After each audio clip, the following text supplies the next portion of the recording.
Hello and welcome, Inspired Podcast community. This is your new episode. My name is Caroline, and my today's guest is Chris Miles. And I'm so happy that he said yes to our interview.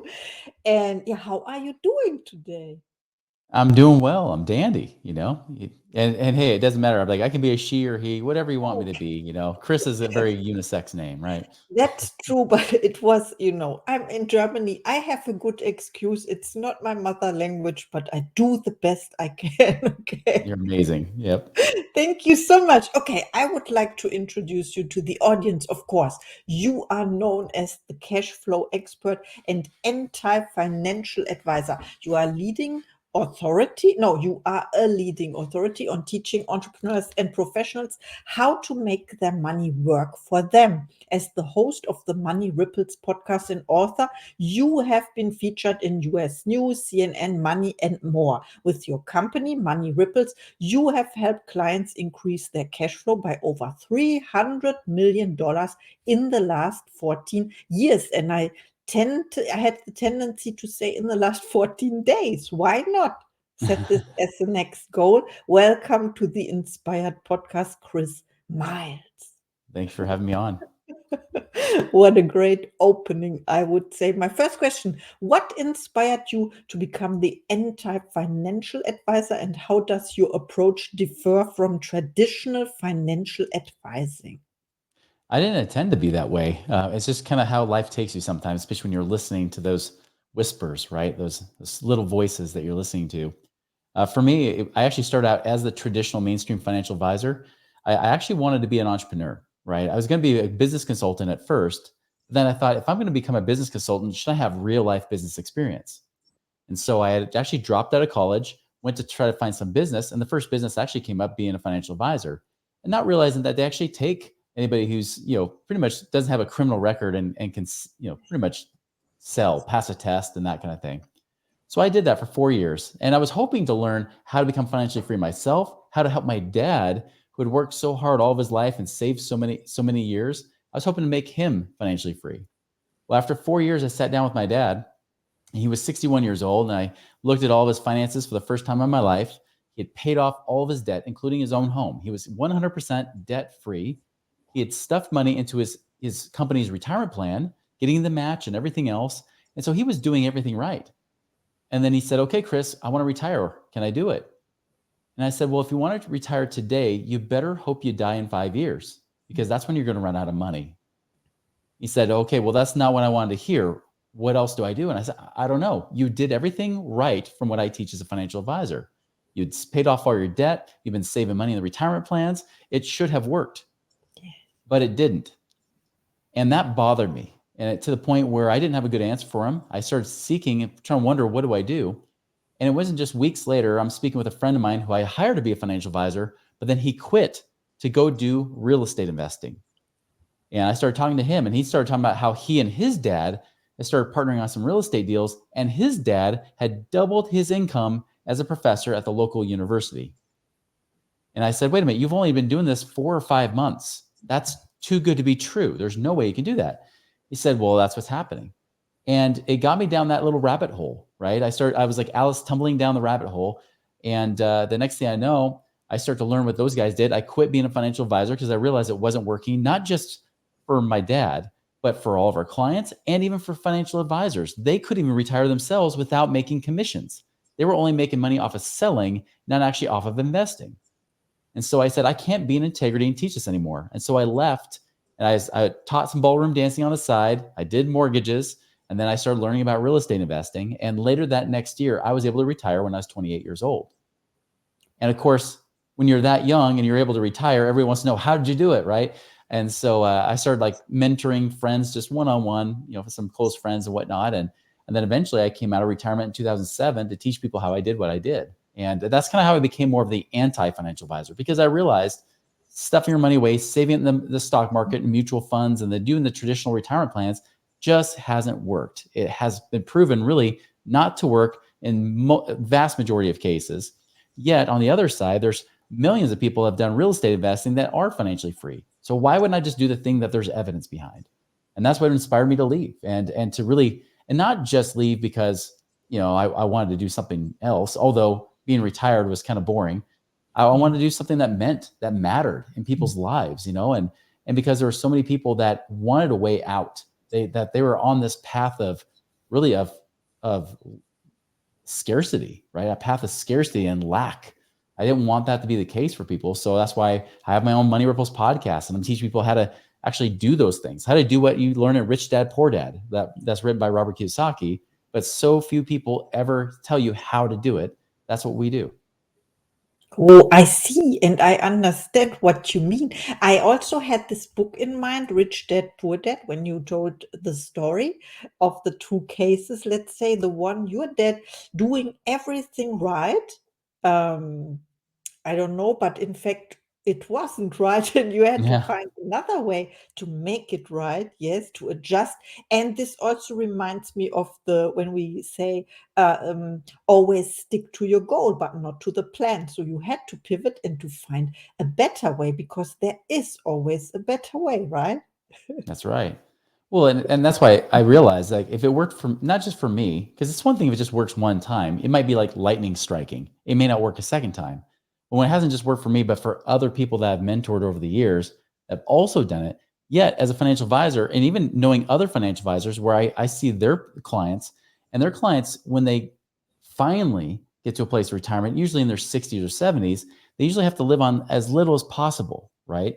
Where that's not the case with our clients. And so it's not just something that's been a one-time deal. It's something that's been proven time and time and time again over the years. While on the other side, financial advising has just failed everybody. Yes, so it's not a random thing, it's a proven concept, and you Mhm. can teach people because you witnessed it for yourself. You have the experience, you are the creator, right? And can Right. you share some key strategies you use to help clients achieve financial independence and increase their cash flow?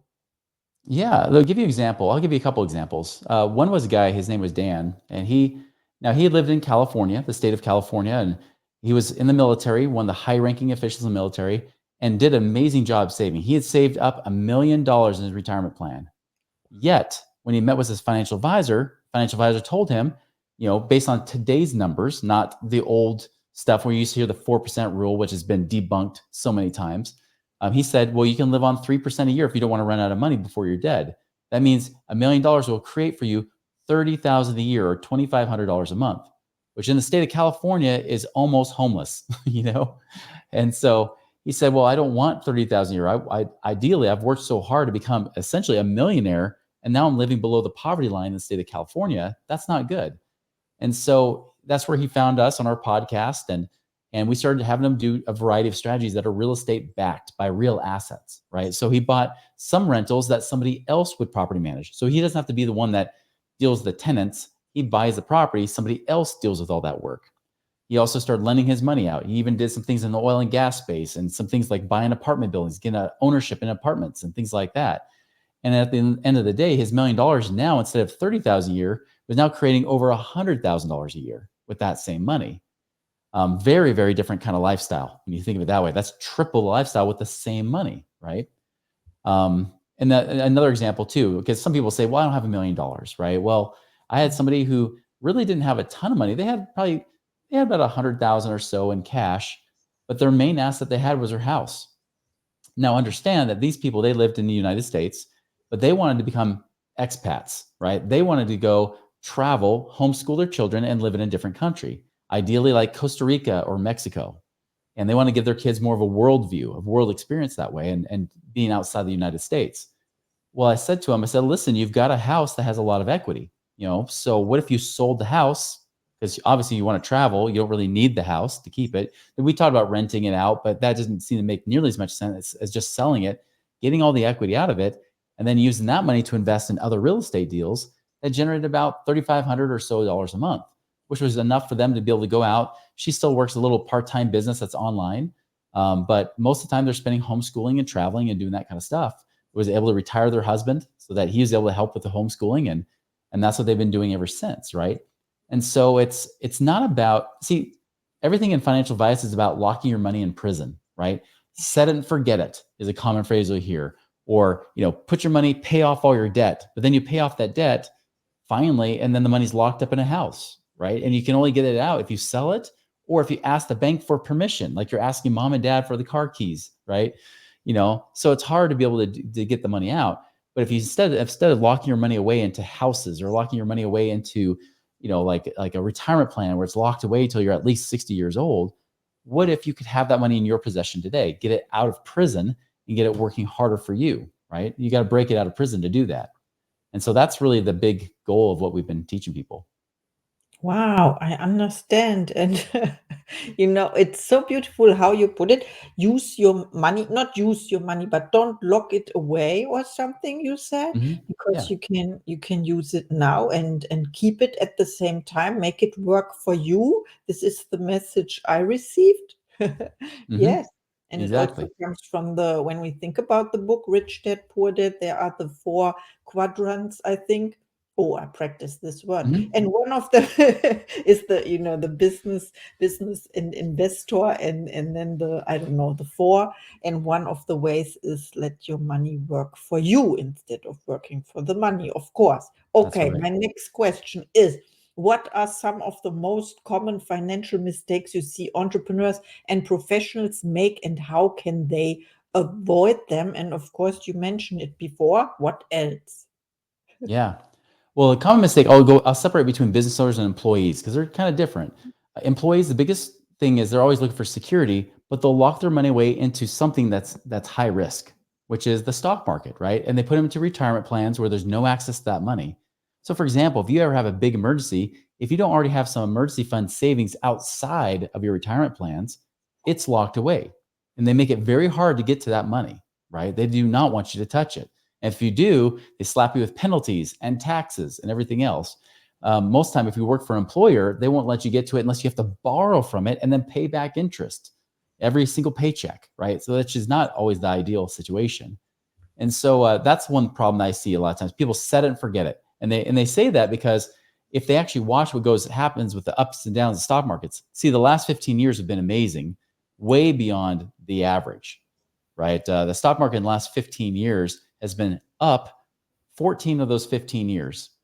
Normally, the stock market goes down at least 5 of those 15 years, right? And it's been up 14, only down one. So we're overdue for a big, big correction in the stock market.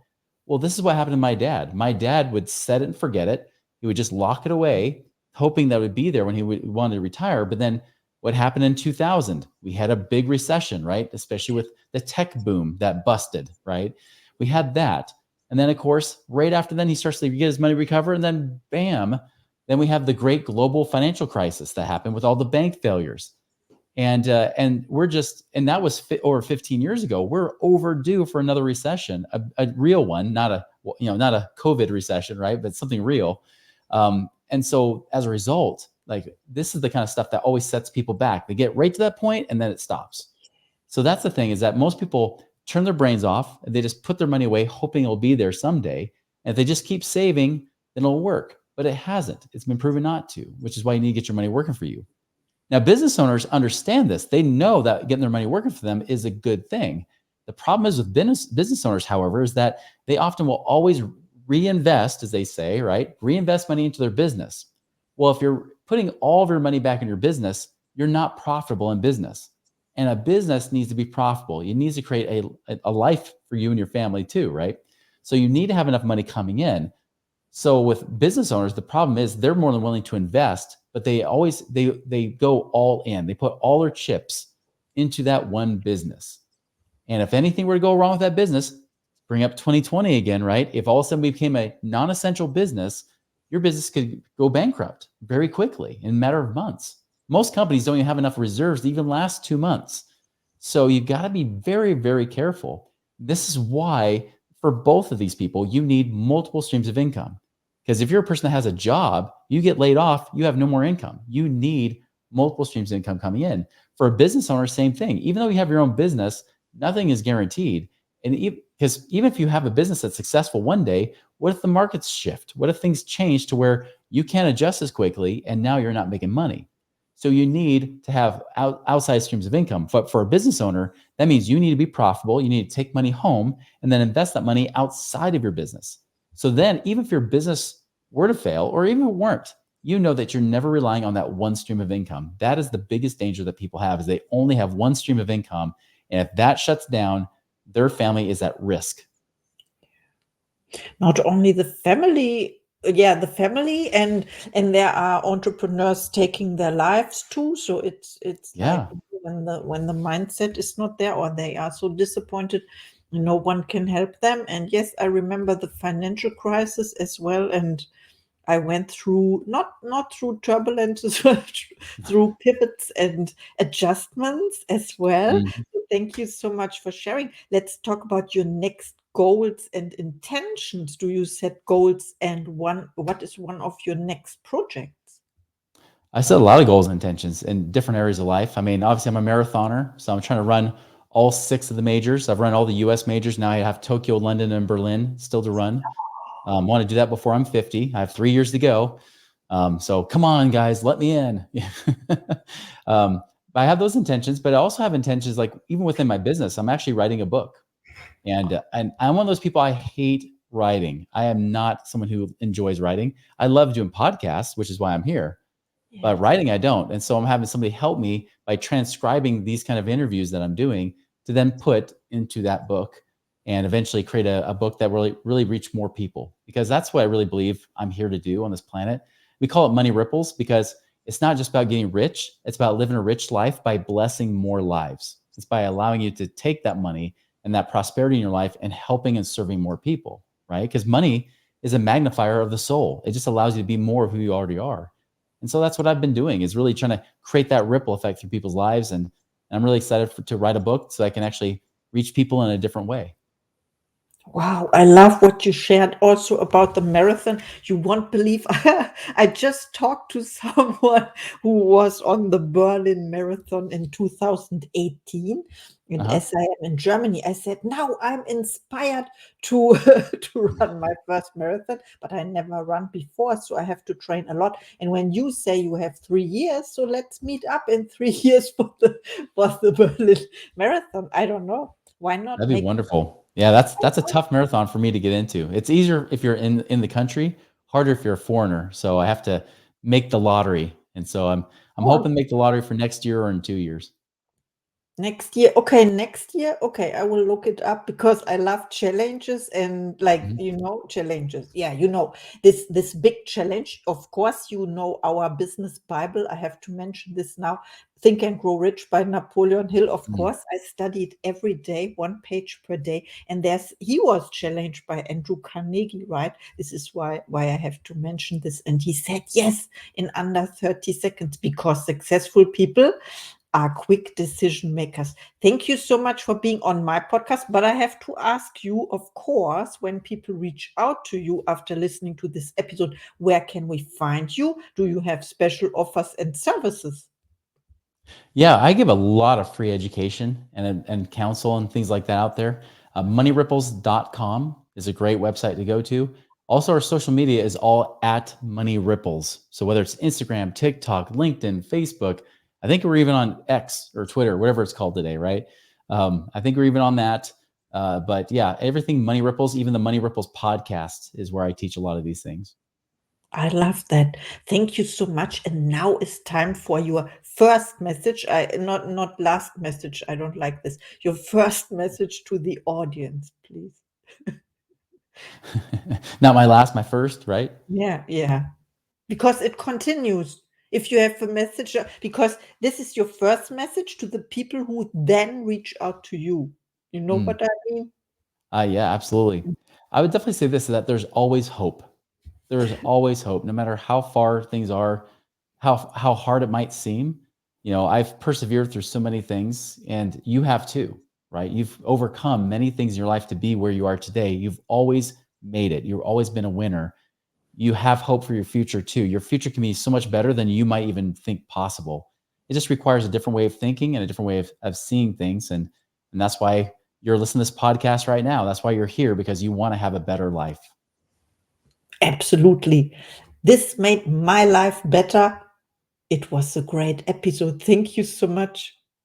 Thank you for having me. And see you in the next one.